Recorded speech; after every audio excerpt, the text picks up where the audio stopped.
when the universal presence of the self is recognized in anything, that particular thing ceases to be a thing or an object anymore, because the self cannot be an object. The impossibility to recognize one's true self in anything that appears to be outside is the reason why we regard all things as objects which cause either attraction or repulsion. There is a contradiction involved in this perception, because the recognition of the presence of objects outside as solidly real goes against the other acceptance of the omnipresence of the self, which is true consciousness. The two aspects cannot go together. That which is universal, that which pervades all things, that which is itself, and it cannot become other than what it is, will not permit the existence of an object external to it. The question will arise before a student of yoga: how does this contradiction arise? Actually, this is the question of the basic principles of Sankhya philosophy, which posits consciousness universal on one side, known as Purusha, and material ubiquitous existence, known as Prakriti in the Sanskrit language. It appears that the Sankhya is telling you something very valid indeed and acceptable even to reason. But this acceptance is tentative. The higher reason will detect a flaw in this argument that consciousness and matter can join together and produce the phenomenon of perception. The objectivity, so-called, the location of things external, is supposed to be an activity of the universal matter known as Prakriti, which can never become a self. It always remains as a non-self. But the Purusha, pure consciousness, which can never become external object, contradicts the very process of perception of anything. For this purpose, an analogous argument is projected by the Sankhya doctrine, which is finally very untenable. Just as a person with legs but cannot see can combine himself, join himself with another person who can see but has no legs, and continue to move in any direction. The blind legged person can walk. The person with eyes but no legs will direct the way of movement. This analogy, it appears to be very humorous, because Purusha is not legless and Prakriti is not as the Sankhya predicts it. Even then, the two persons are entirely different is the point missed here. the two, one sitting on the shoulder of the other, do not merge into one able-legged perceiving individual.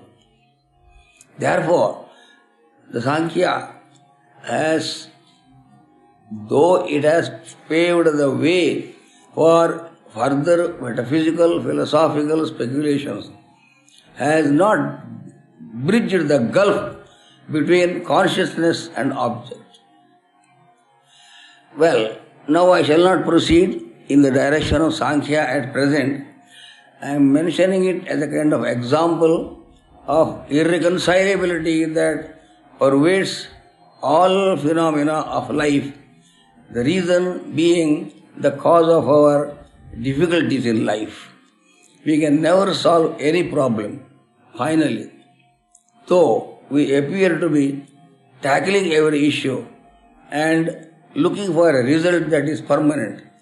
There is no permanent result following from any kind of effort in this world, because there is a contradiction on the one hand between the universal self and the externalizing force of Prakriti.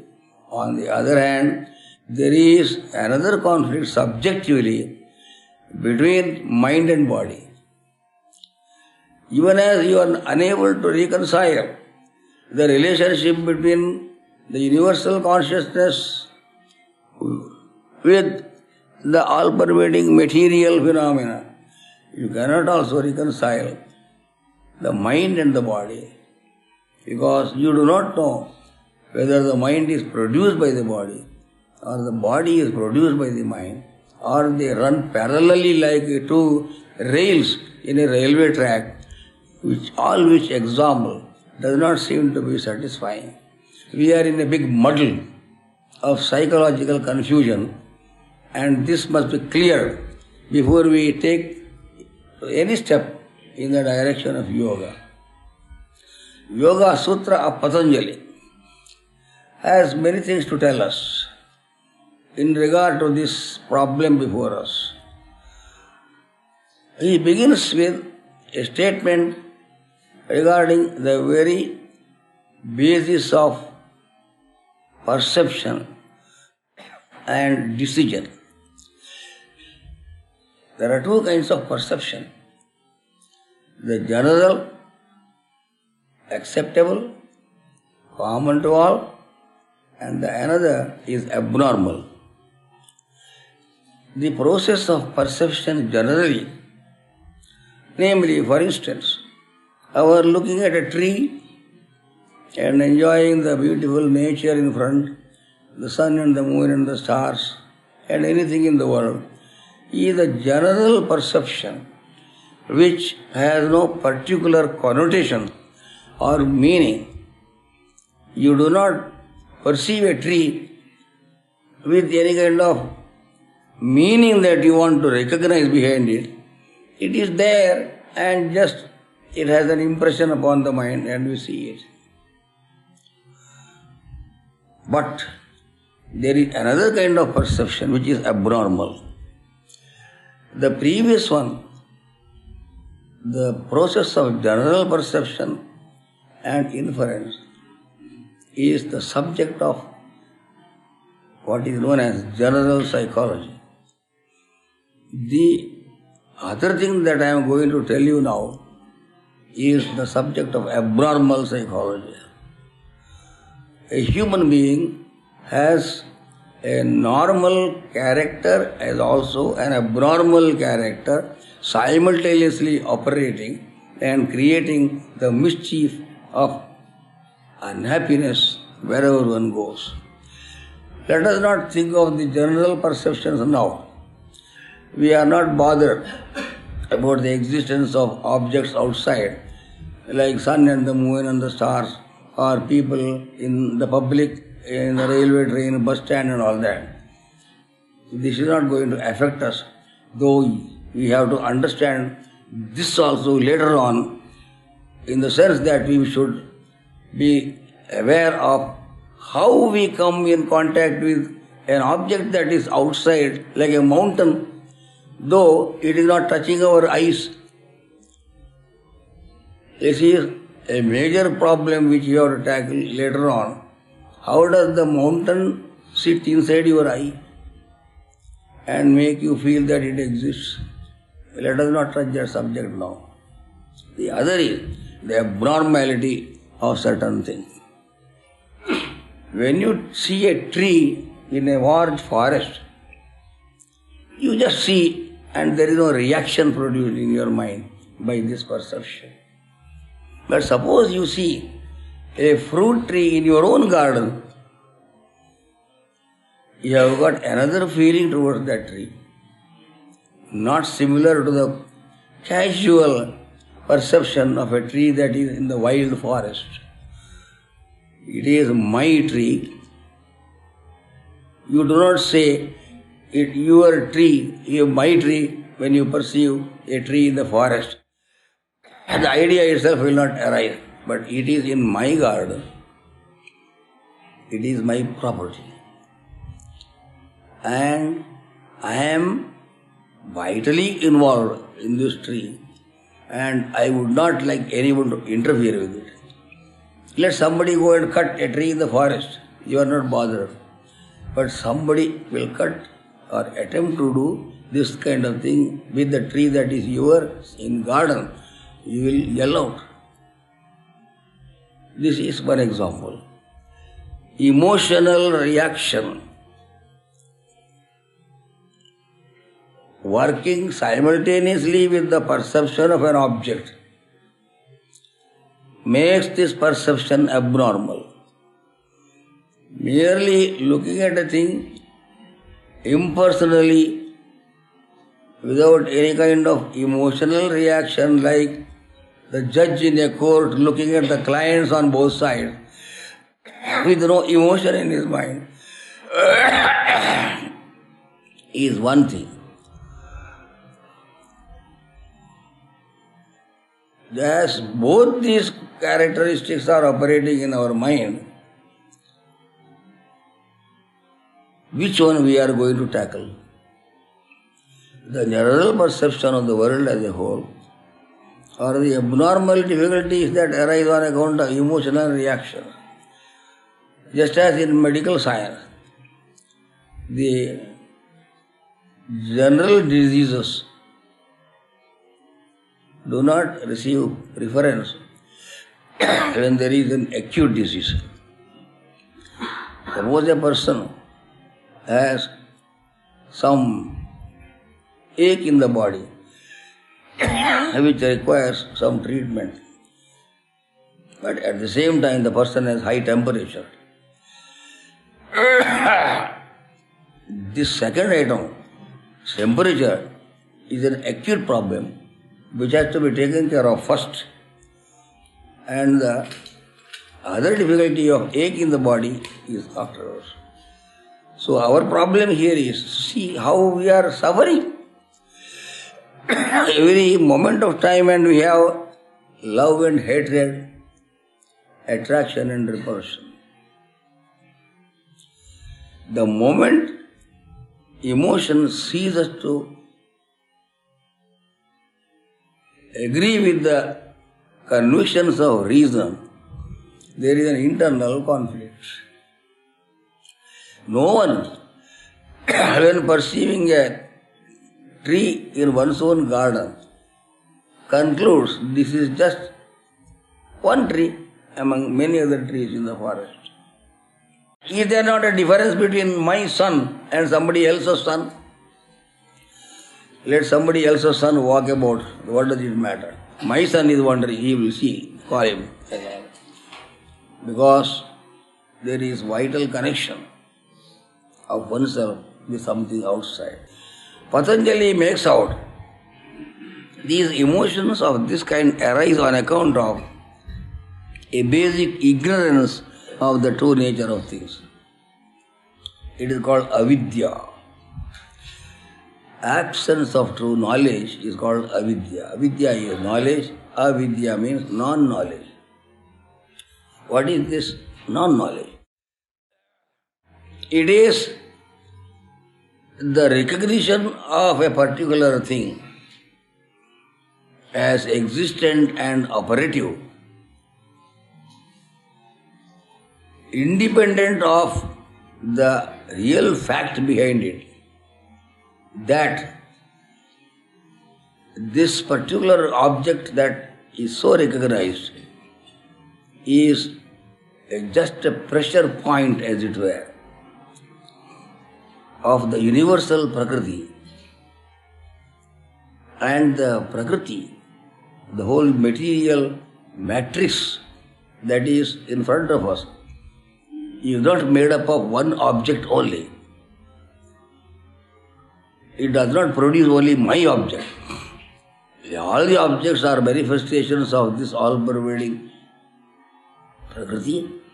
Just as all the waves in the ocean are the ocean only. You cannot hug one wave as yours and another wave as somebody else's, because of the interconnection vitally between one thing and another thing in this world. The world is made up of interconnected forces. Prakriti actually is not a substance. We are likely to think it is a solid brick-like material against which we can strike our head. No such thing exists.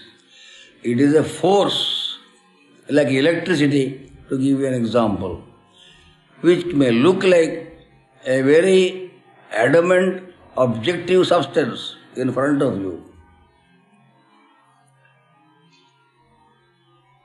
In the same way as this body of ours, looking like a solid entity, is constituted of minute operative energy principles.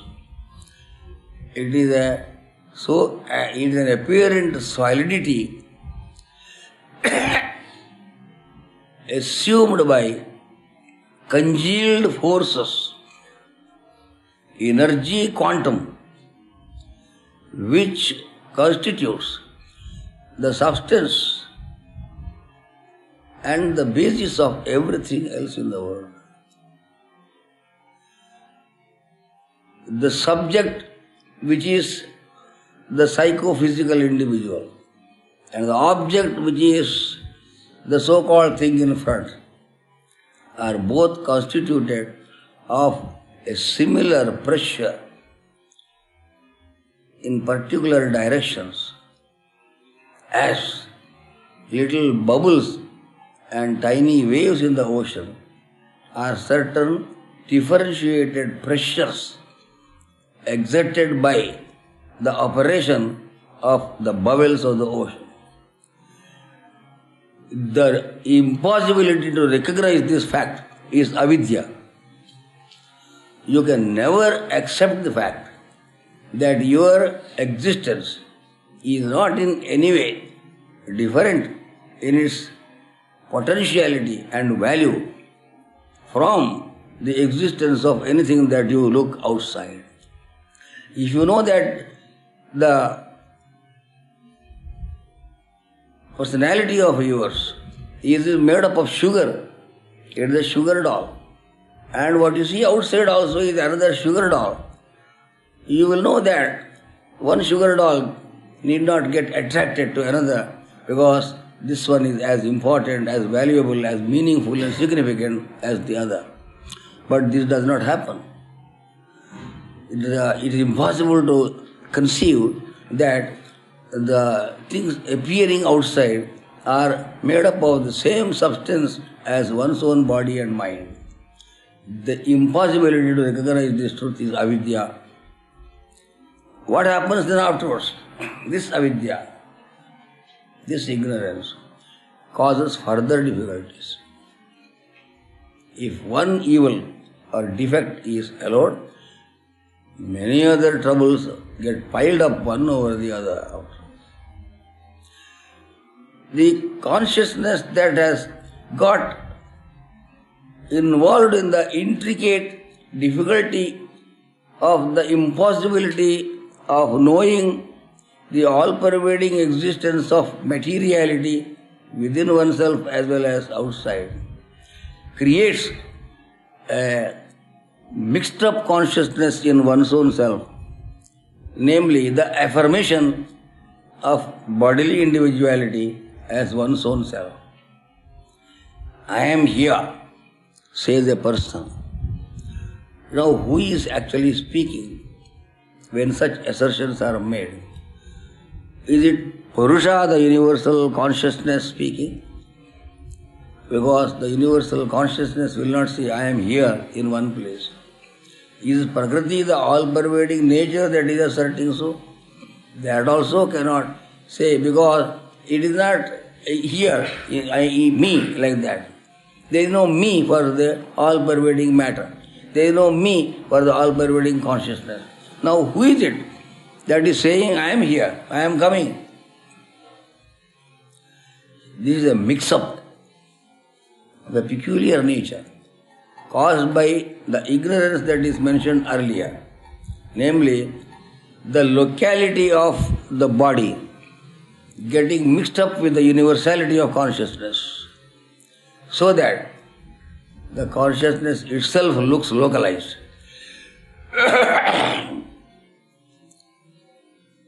Finished. The tragedy has started. Then it goes on affirming itself again and again, again and again. I am everything. Who are you? Why you don't talk to me? What do you think about me? All sorts of jargon start, because I am here only, I cannot be anywhere else. The body says, I am here, I cannot be anywhere else. I cannot be you or somebody else.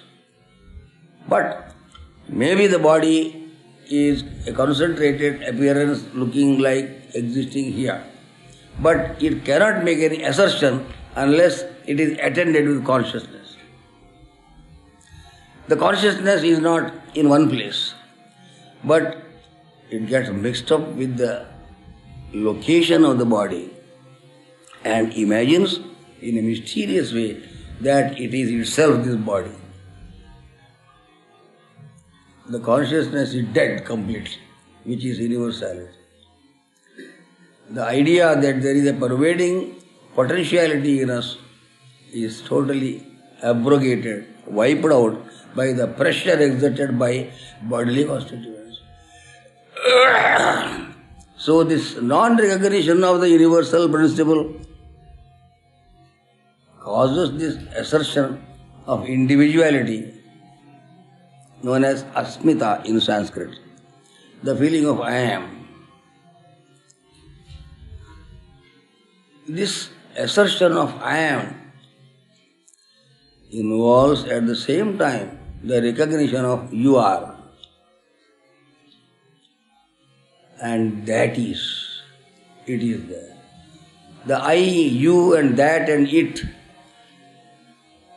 begins to dance in the theatre of this ignorant assertion of a particular individual as all in all.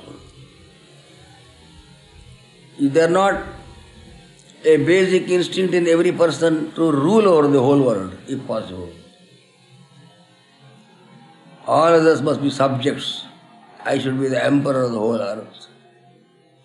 How is it possible for one located individual to make an assertion that he or she is the owner of the entire structure of the universe, which is constituted of other individuals of the same nature?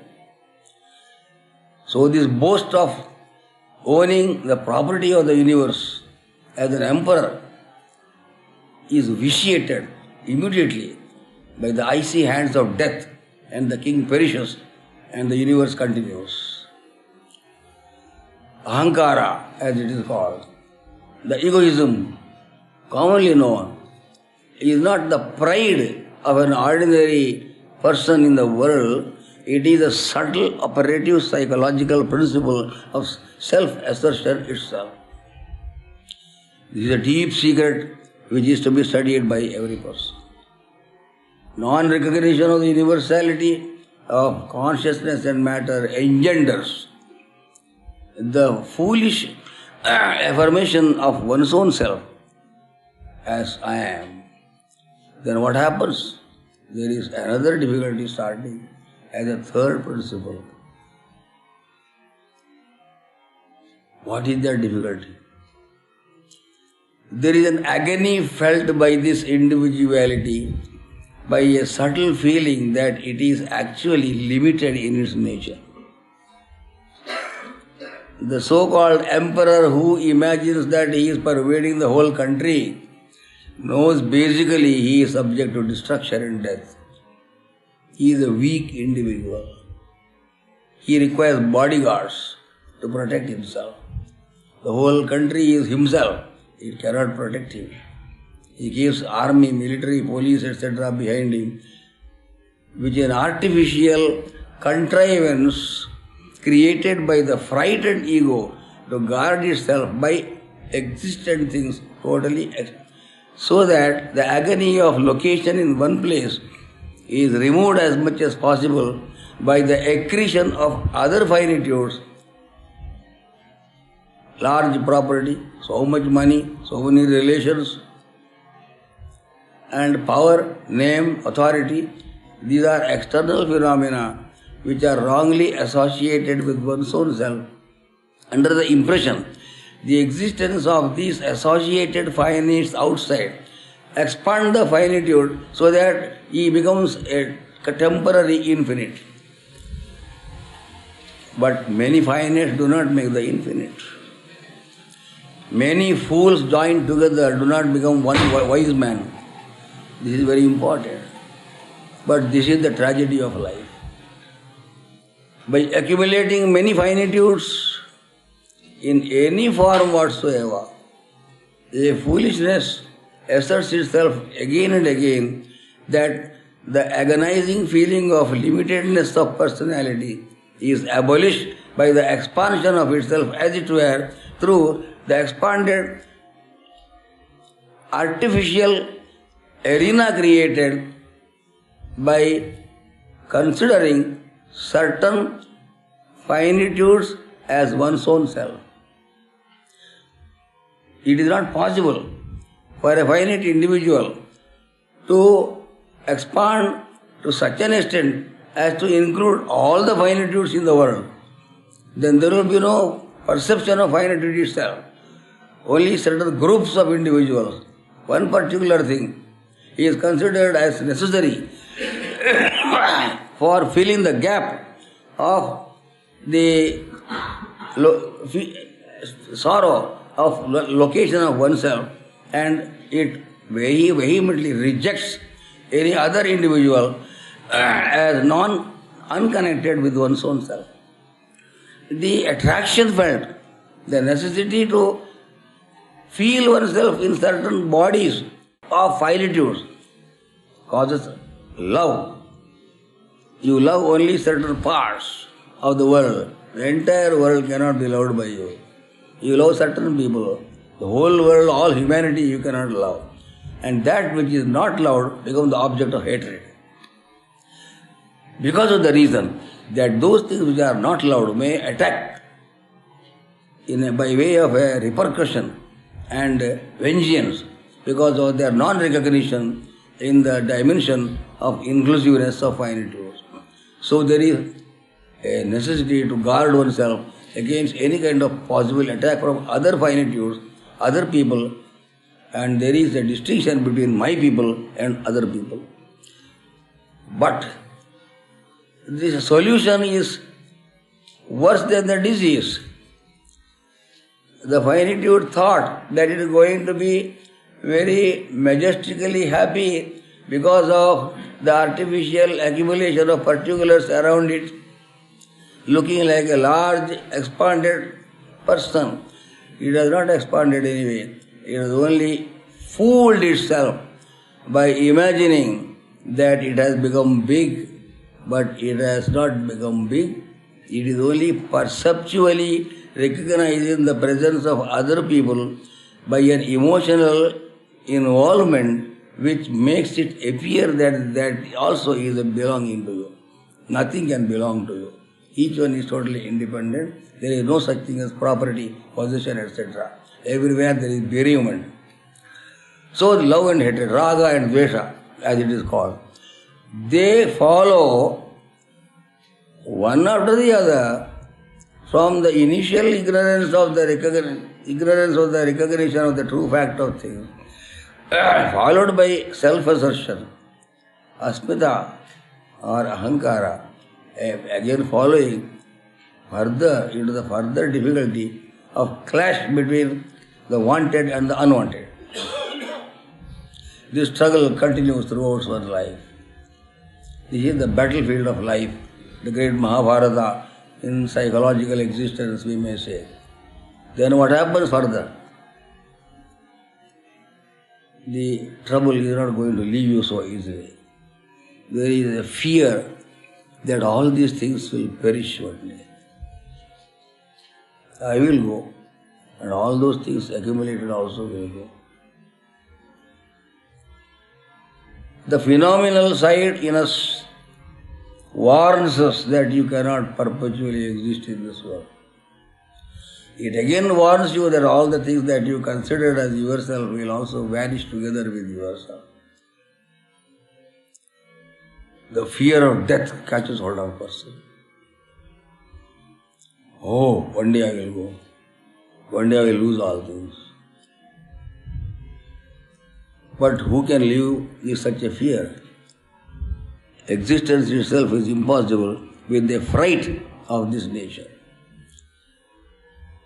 There is another attempt made to get out of this clutch of the fear of death by artificially trying to perpetuate oneself in some way or the other. How would you perpetuate yourself when you are going to be doomed with the icy hands of death? Some artificial methods are conceived by the cunning mind. I shall physically go, but my name will continue. It clings to a name of oneself finally, because I am identical with my own name. When I wish to continue, it is my name that is to be continued, not somebody's name associated with this body. People struggle hard to perpetuate their names in various ways, as it is well known to everybody. They fix up a pillar and write their names. Here such and such a person lived. Or put up a marble slab somewhere. He is owned by so and so person. There is a feeling that even after the body goes, that name will continue. How does this idea arise? Is there a memory in the afterlife of there being a name of the previous existence? Does any one of you know what you were in the previous life? Whole thing is wiped out from the memory of us. Do you know that you were a very important person in the previous world? You had nameplates everywhere. Do you remember that? You are a wealthy man. All those artificial attempts at perpetuating yourself have been defeated totally by the operative forces of nature. In the same way as you do not know anything of your previous life, you will know nothing in the next life of what you are here. So the attempt at transferring yourself to the next life with the same glory is idle. It won't work. People still try another method. Namely, let me have a son. That son will perpetuate my existence. He will be alive and say he is my father existed. My father. This biological impulse of somehow or other perpetuating one's psychophysical existence causes the pressure to have children, and one cannot be happy without them. Actually, nobody wants children. They are a botheration. But they look like great pleasant surprises. The nature is so clever in implanting in the mind a false notion of children also are one's own self. How much love you have got when the child is born. How much sorrow when the child dies. So you want a perpetual generation to continue of yourself though you have vanished completely from the surface of the earth, you imagine that I am existing. On one side there is the effect of time which defies the very possibility of continuance for all time, and on the other hand there is the individual's attempt to defy time itself by wanting to perpetuate one's name and body both. The body is perpetuated through the children. Name is perpetuated by announcements or any other method. Neither of them will work. Then, the perpetuation spoken of biologically and psychologically is again individualistic. But that is not sufficient. What is the use of perpetuating an individual locality? There is a fear. I want a perpetuation of my width also. I must die as a king and not like a beggar. As a wealthy man and not like a poor fellow.